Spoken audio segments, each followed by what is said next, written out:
Welcome to Chitra life style.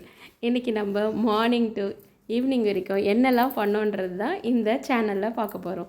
Actually இன்னைக்கு காலையில் நம்ம எழுந்த உடனே ஃபஸ்ட்டு வியூ பார்த்திங்கன்னா நம்மளோட தோட்டம் தான்.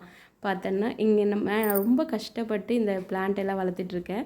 ஸோ இது வந்து ரொம்ப பார்க்குறதுக்கு மார்னிங் வியூ இதை தான் ஃபஸ்ட்டு வந்து பார்ப்பேன். இவங்கள இன்றைக்கி எந்த மாதிரி பூ பூத்திருக்காங்க, எத்தனை பூ வந்திருக்கு அப்படின்ட்டு எழுந்தோடனே நான் ஃபஸ்ட்டு பார்க்குறது இவங்கள தான்.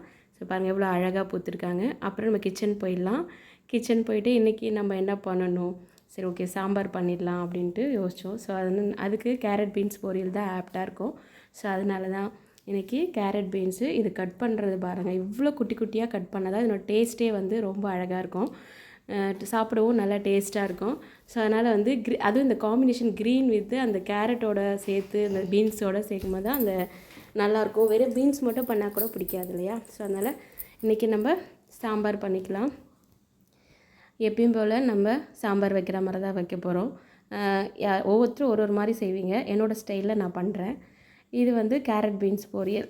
ஸோ இதையும் வந்து நம்ம கொஞ்சம் நல்லா ஃப்ரை பண்ணிவிட்டு தேங்காயெல்லாம் போட்டு நல்லா அழகாக பண்ணி இந்த மாதிரி பண்ணால் தான் பசங்களுக்கும் சாப்பிட்றதுக்கு இன்ட்ரெஸ்டிங்காக இருக்கும். ஸோ அதனால் தேங்காயெல்லாம் போட்டு பண்ணிக்கலாம். ஸோ அவ்வளோதான், சாம்பார் ரெடி ஆயிடுச்சு. இன்றைக்கி இந்த பக்கம் சாம்பார் ரெடி. அப்படியே அந்த சைடு பார்த்தோன்னா carrot beans. At the same time morning breakfast idli தான். அதுக்கப்புறம் சாதமும் நம்ம ரெடி பண்ணிட்டோம். ஏன்னா நான் காலையில் எல்லாமே முடிச்சிடுவேன், குக்கிங் ஐட்டம் இந்த மாதிரி ரசம் அதுவும் கொஞ்சமாக பண்ணிக்கிட்டோம். அதுக்கப்புறம் இன்றைக்கி ஒரு ஸ்பெஷலாக பெட்டு வாங்கலாம் அப்படின்ற ஒரு நினப்பில் தான் நானும் ஹஸ்பண்டும் பெட்டு பார்க்க போனோம்.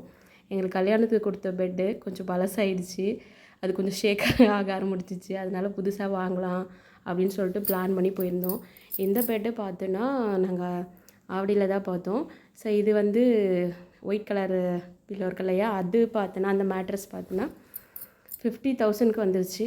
ஸோ அதனால் நாங்கள் ரொம்ப பட்ஜெட் அதிகமாக இருக்குது அப்படின்னு சொல்லிவிட்டு அப்படியே பார்த்துட்டே போனோம். சரி ஓகே பட்ஜெட்குள்ளே ஏதாச்சும் கிடைக்குமா அப்படின்ட்டு பார்த்தோம். பார்த்துட்டு பிளான் பண்ணி வச்சுருக்கோம், பார்க்கலாம். அதுக்கப்புறம் நைட்டு வந்துட்டு மழை டைமாக கொஞ்சம் ஸ்பைஸியாக தான் சாப்பிடணுன்னு தோணுச்சு. ஸோ அதனால தான் சிக்கன் பிரியாணி பண்ணிடலாம் அப்படி சொல்லிட்டு சிக்கன் வாங்கிட்டு வந்தார் husband. At the same time பார்த்தீங்கன்னா எனக்கு ரொம்ப பிடிச்ச ஃபேவரட்டான இந்த சிப்ஸு பேர் யாருக்கெல்லாம் தெரியும் கமெண்ட் பண்ணுங்கள்.